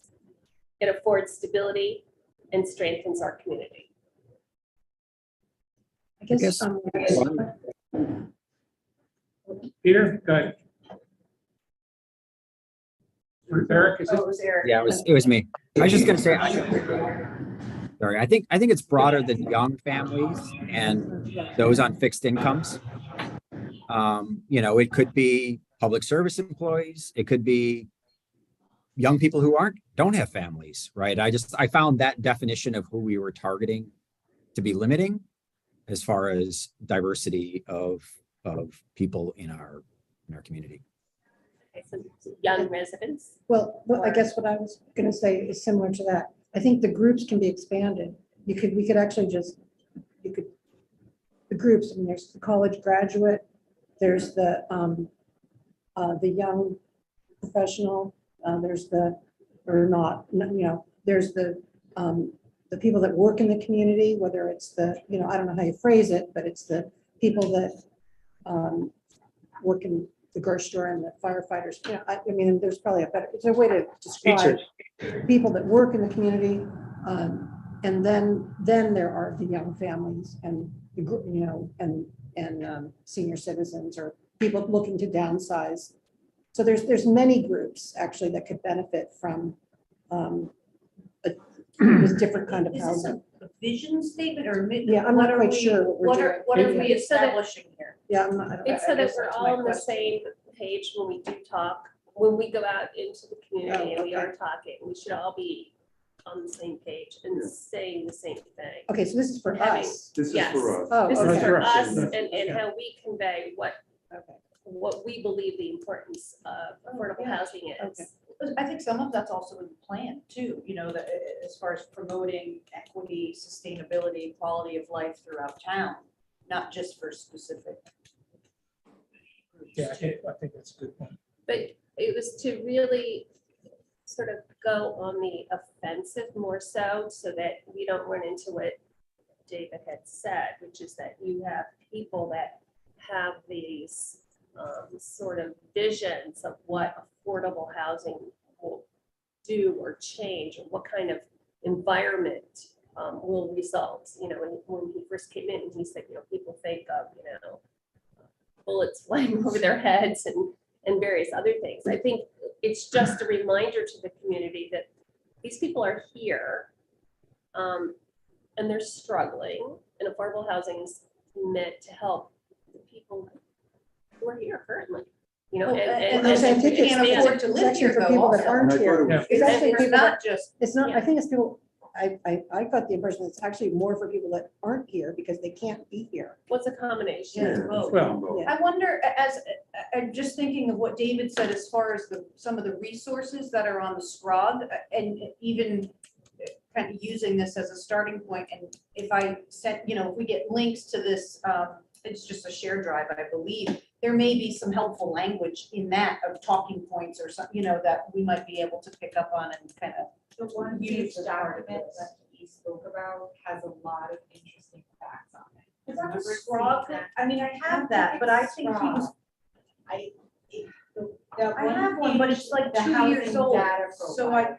I do have that, I can screen share it if you wanted to see it, but it's, Well, I Some don't of think some of it comes across as being very urban, and we are not in an urban environment here. yeah, this is specific to Madison, but it is, if it's the one that David was talking about, it's 2 years old. And that's why I specifically didn't send it to you, because I thought the information in our plan was probably more accurate, I guess, but if that's the one that he's talking about, that, those are great, and we use that during the plan writing process to share, a one-page information fact sheet. It used to be on the website, actually. But also, Aaron, just to have the ability to clearly articulate in like 1 or 2 sentences. So when you're at a cocktail party or you're talking to people, rather than pointing out all the facts, which will come out after a couple of cocktails. Yeah. But Well, to, our group to- had the same challenge, the plan writing group. I guess they didn't feel confident enough in knowing it to be able to stand up and say, I can talk to you for 10 minutes about this confidently, that I know, Yeah, and but that's, I think, the same. there's just some key words, but also to help people overcome the initial reaction, which might be negative. There's already some, like when we had our first meeting, we had some people who attended because they were nervous and, right? We had some neighbors attend. So to sort of say, okay, this is to serve our community, and whether they're here or not. Some are here, some aren't because they can't afford it. I mean, this is an important issue. And Did I see Peter, did you have something to say? Yeah, Peter? in Rocky River and in Avon, I think some local organizations have had these open meetings, open to the community, and publicized halfway decently ahead of time. And Jane, your idea of getting across the fear barrier, the way to do it is community publicity, exactly what you're talking about. And I think we have plenty of organizations in town. I know our church would probably do it, and a couple of the others would be able to host open meetings that we could explain or at least listen to whoever attended in that regard. But overcoming the fear and publicizing exactly the 2 points that you made about stability and lack of fear, or other ones, I think would go a long ways. So I'm going to advocate a little bit for more community meetings where people would be invited to participate and to learn. But that's just an idea, and I'm happy to work. I would be happy to work on that too. Would you put your particular comments in an email or Yes. part of the minutes or something, because I can't write fast enough. No, I think let's. Yeah, And I would appreciate that. Thanks. We can send this around, Peter, to everyone, but I think maybe we should be thinking, instead of trying to make a paragraph initially, maybe we should talk about what are you mentioned stability, that's also Jane, the development. Madison, like everybody else, is actually in a dynamic situation. It's changing every day. People are, if nothing happens, it'll be a different town 10 years from now than it is today. You don't have to do anything, it's still change.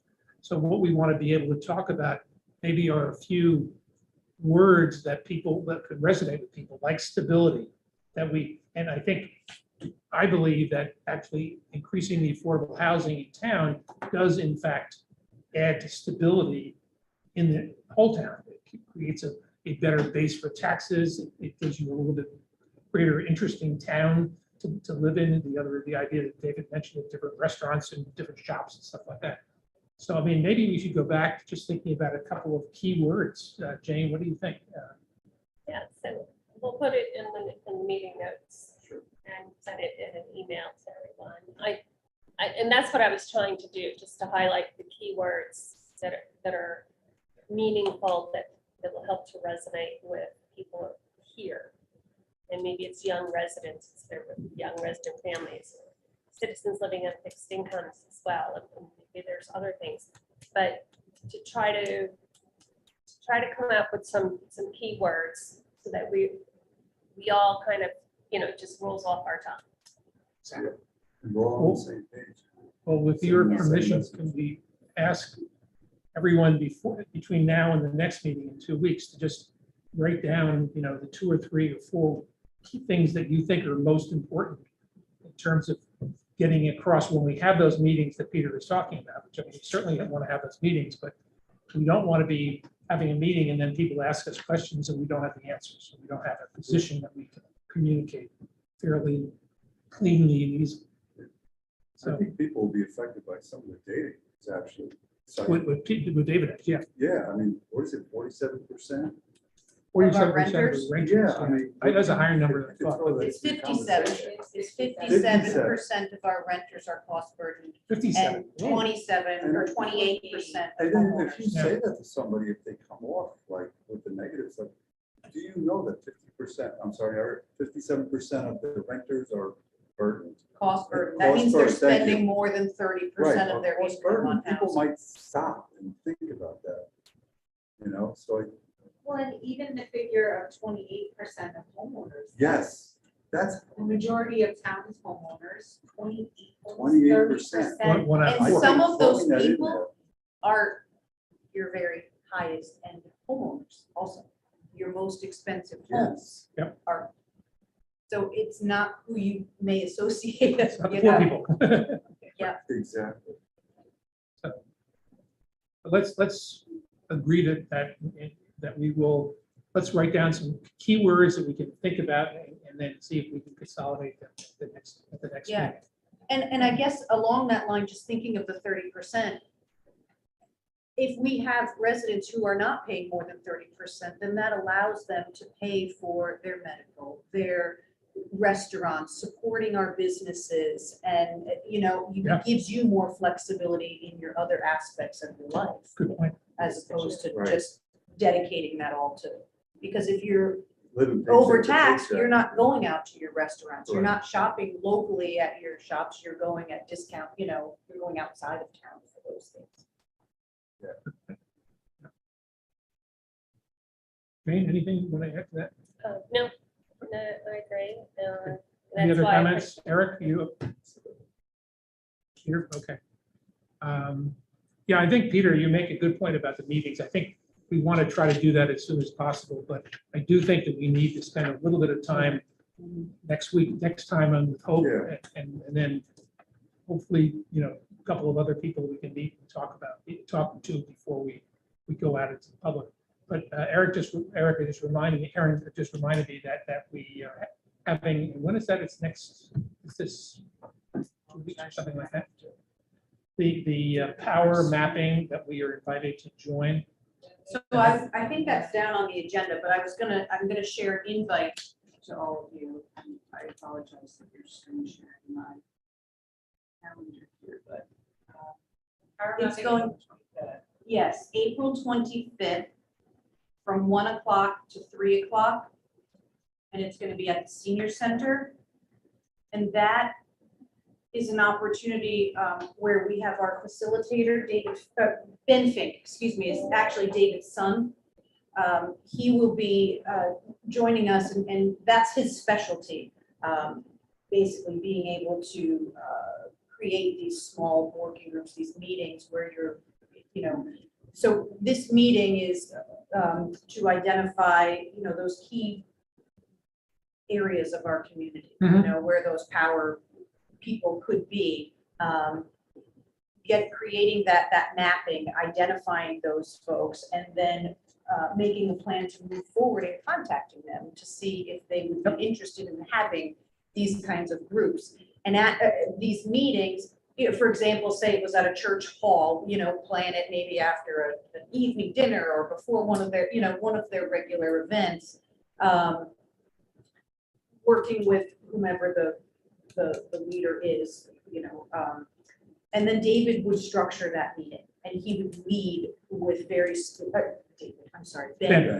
There's too many thinks. He would facilitate with specific questions, and it's really more of a conversation to invite people just to share things on housing. Do you, because sometimes people will say, oh, no, I don't have a problem with housing. I have a problem with, something else where they can't afford this. And then it comes back to realize that you really are paying more, or it's going to be conversations with seniors who may say, my kids can't, things of that nature. So Ben is working with us through SCROG, through this regional housing group. And he's looking forward to really kind of building our group. It started out with just conversations between Ben and I, and then it expanded to Heather and Molly and Ben and I. And then last week we had a meeting and invited Jen and Mark. And so now we have even a bigger, and so now you'll join us at the next meeting, and hopefully this is how our onion layers grow, where we start to get this grassroots follow.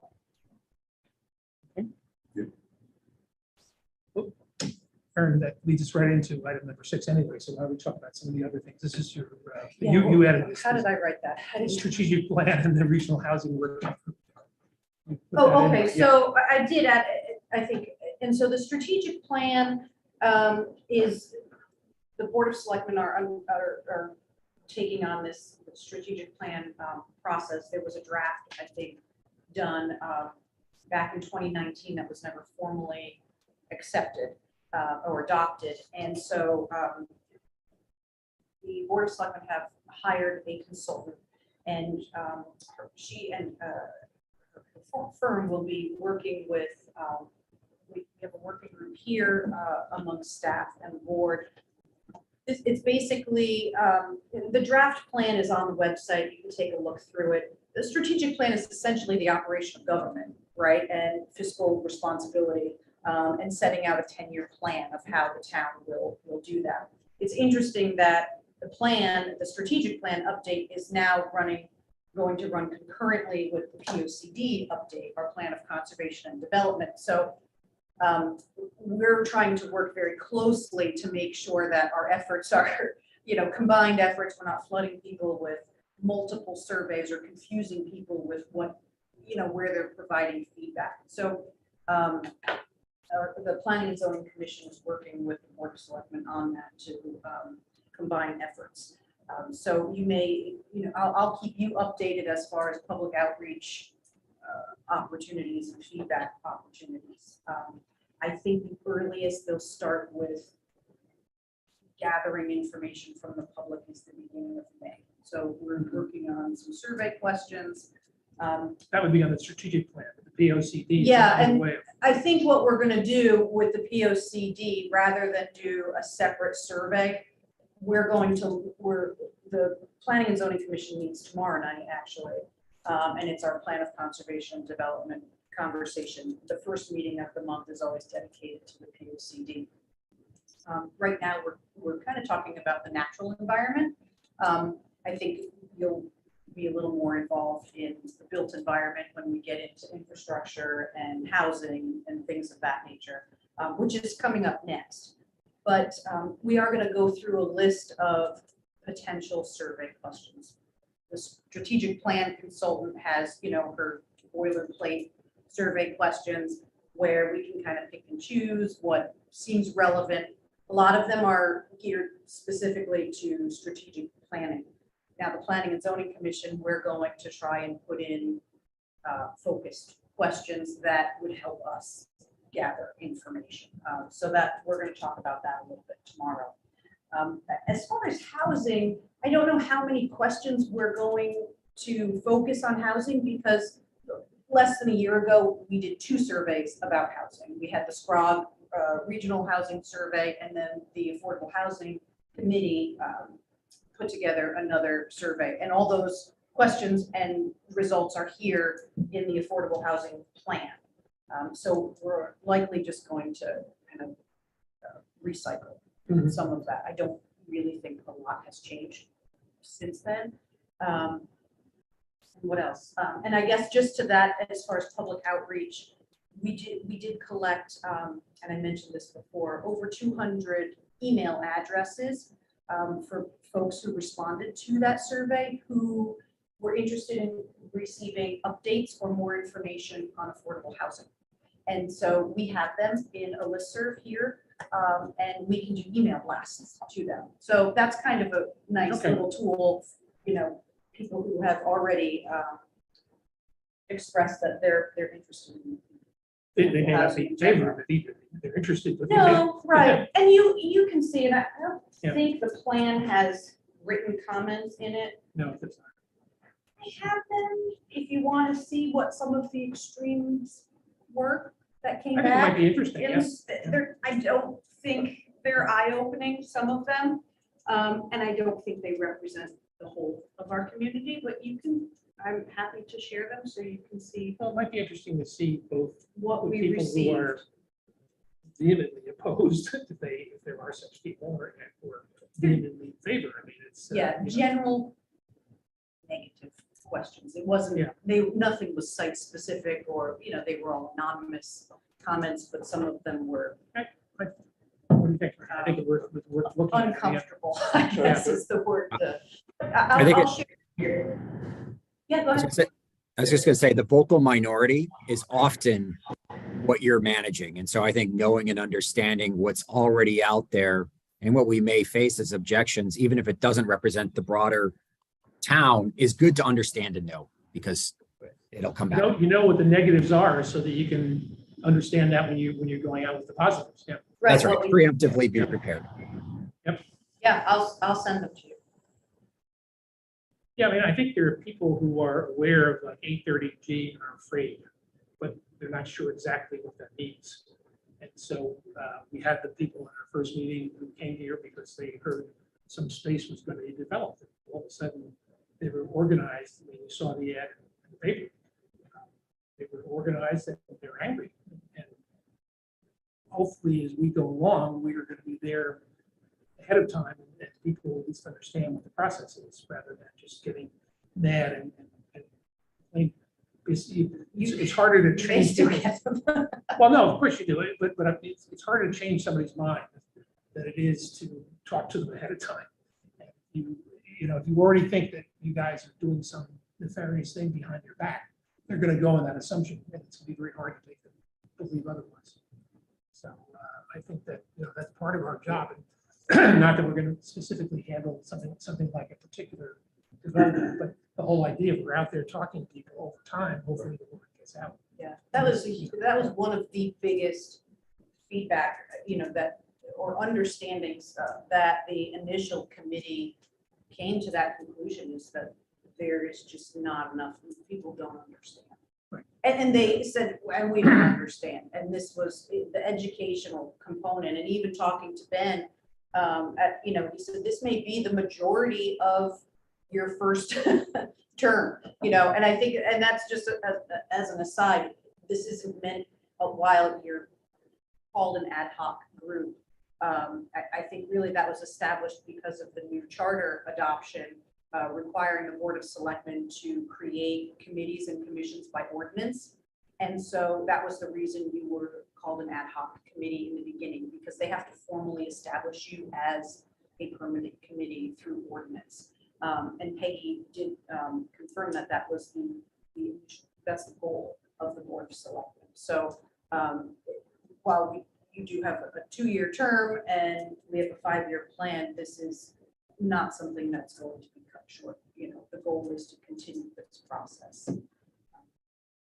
So while we may not see any construction in the first 2 years, we may find that we've made significant effort in just the basics of educating and creating online resources and, a depository of information that we can provide to people so that when we do run into them, now we feel much more confident in having that conversation.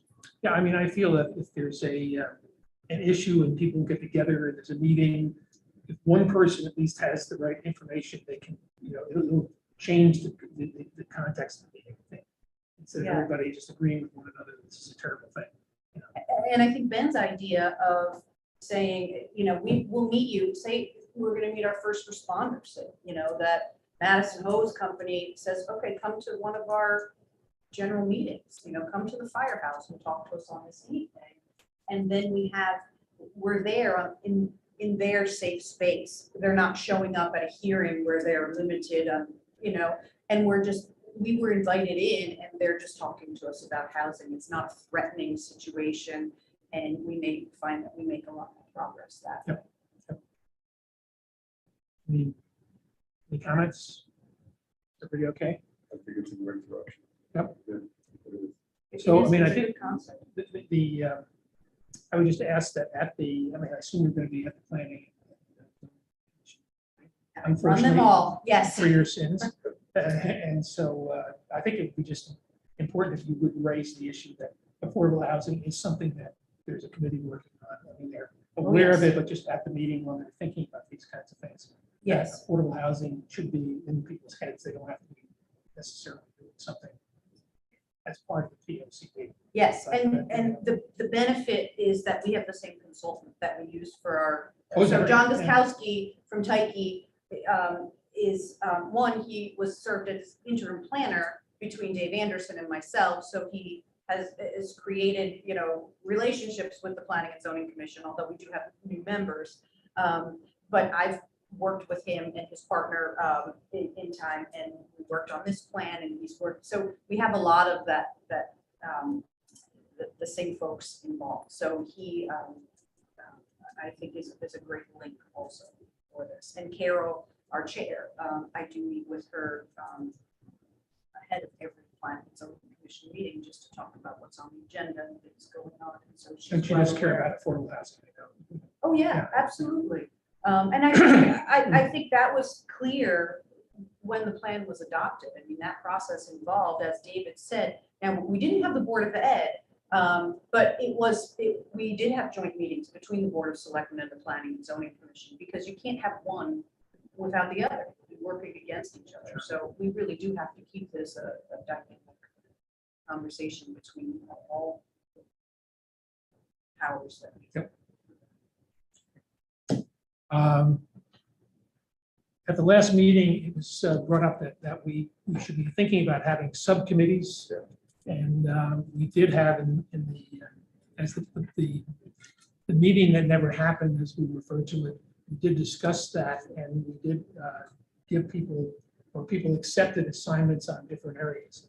And I think you all know what they were.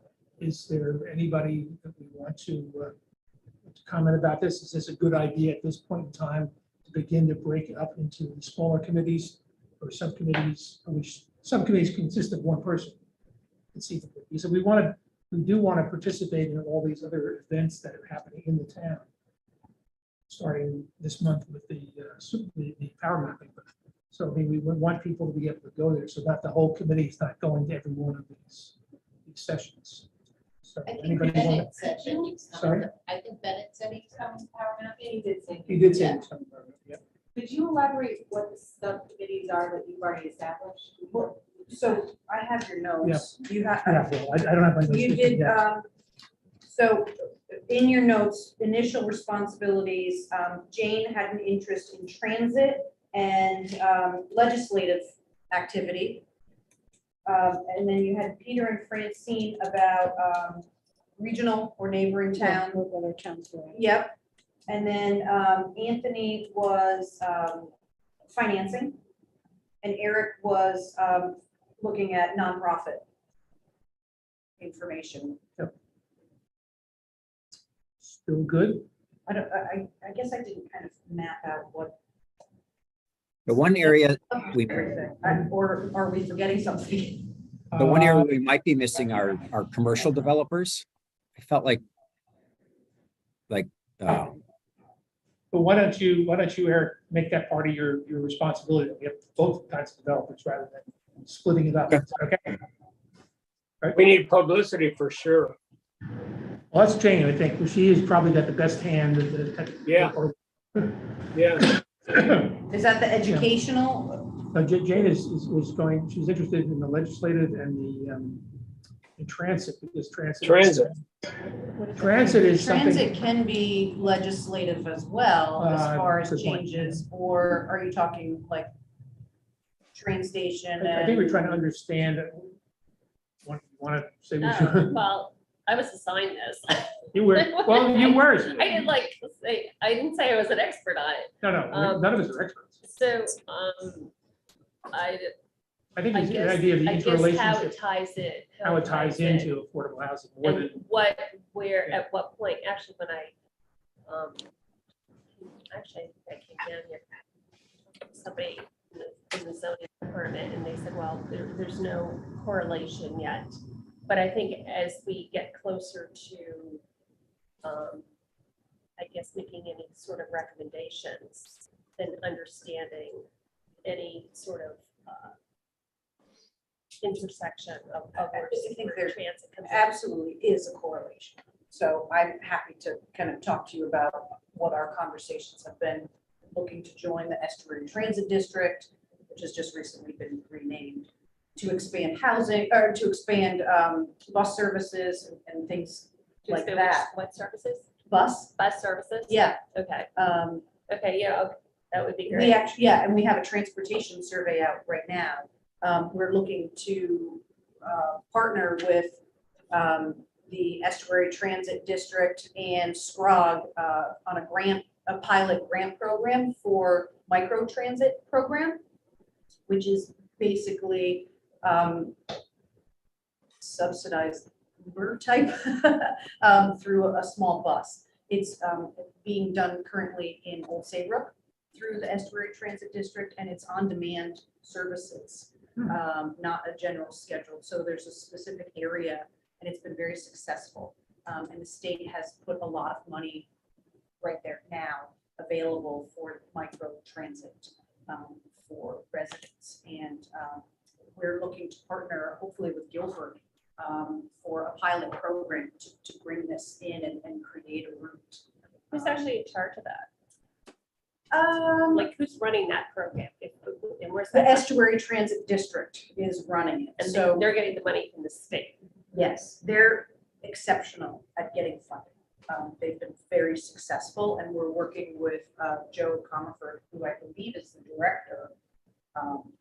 And he has a planner who he worked with and created our economic development coordinator, Sherry Cody, and I created survey questions for that.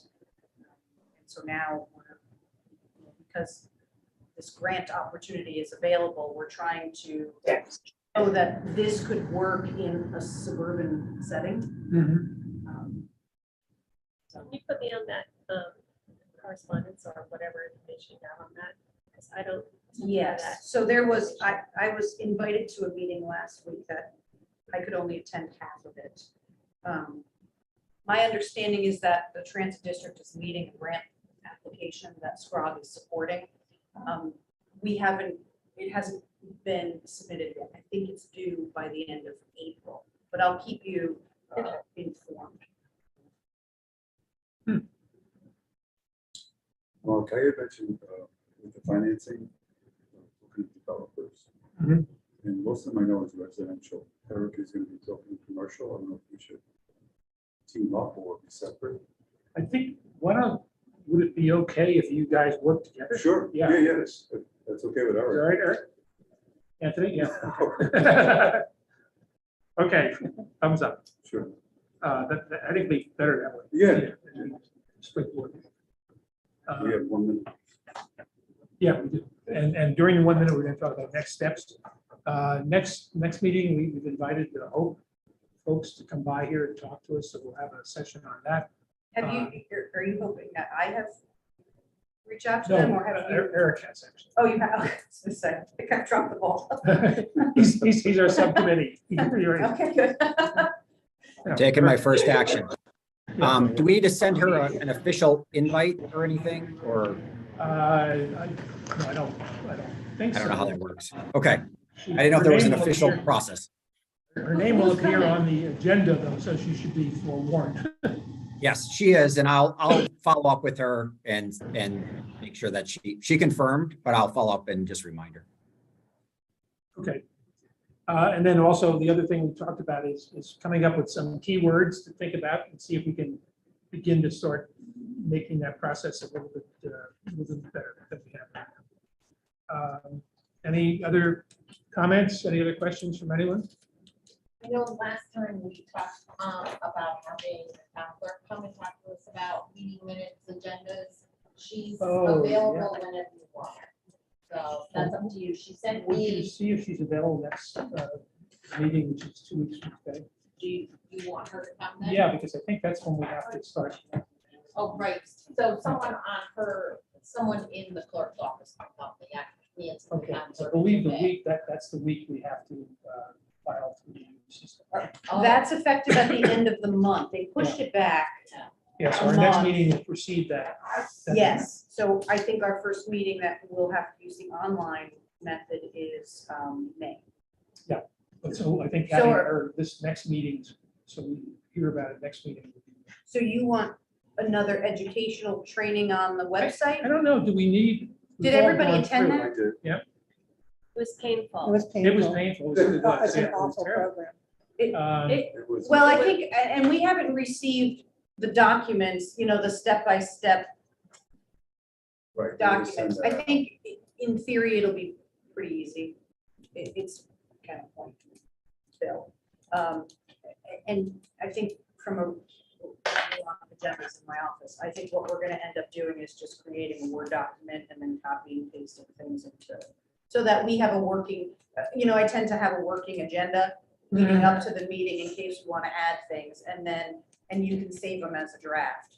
And I think that may be the easiest way to go about this. But we should ask for that. So Well, I direction don't- sheet, I guess, Or the just post it somewhere on the website. Yeah. Someone can find it. Online, I did Yeah. see, I think someone in my office does have that. did she send it? I know Rita had said she was gonna send it out. I thought I seen it. You know what? Her to ask about the access for that too. You know what, it was on, I was not part of this, but I did see like an email where there's like a Google Drive that has these things. I think that's You've not. where it is. not seen that. I wouldn't panic about it. There are so many regulatory boards and things that are going to be knocking on the door saying this has to be ironed out before we will utilize it, so that we don't have problems. We We'll all make did go, sure we get that. we all did go through the lessons and it was all very, you know, So you're saying that Convoluted. you would like a representative from the town clerk's office next, is that what we're saying, or no? Do you want to wait? no, I think we'll wait. We'll I think wait, we'll wait, okay. yeah. All right, because she did send me what you have in terms of how to read Well, I think minutes. what she will come and present is That not should the be same as what shared. they're talking about. Yeah, She would come and talk about sort of FOIA? points of order, yeah, for meetings. That's all we and whatnot, and it is. Not It is. really focus on. Yeah, so did we share the guidelines from the town clerk yet with everybody? You, she said that Laurel sent this maybe to you to send to everybody else, well, I'll send it to everybody. Yeah. if you No, can we Scan did it. not get. Yeah. Because I only saved last year's, basically in the beginning of the calendar year, the town clerk sends out and says, here's what your requirements are for Here's how to do it. notifications of meetings and how to post agendas and this and that. They're gonna have to Okay. update that. Yeah. I'll send that out to everyone, so If there are no other comments or questions, Jen, thank you for coming. Eric, thank you. Peter, thank you. Thank you all here. Yeah. I want to say thanks to Aaron too for sending out all the documents and arranging the Zoom. It worked very well this time. Good. Excellent. And Peter, you're going to be absent, you'll be on the Zoom for the next couple of meetings, right? Just the next one. Just the next one, okay. Yeah. April in Florida, really nice. Okay, Oh, Thank you. feel so bad. Just bring back our warm weather. thank you.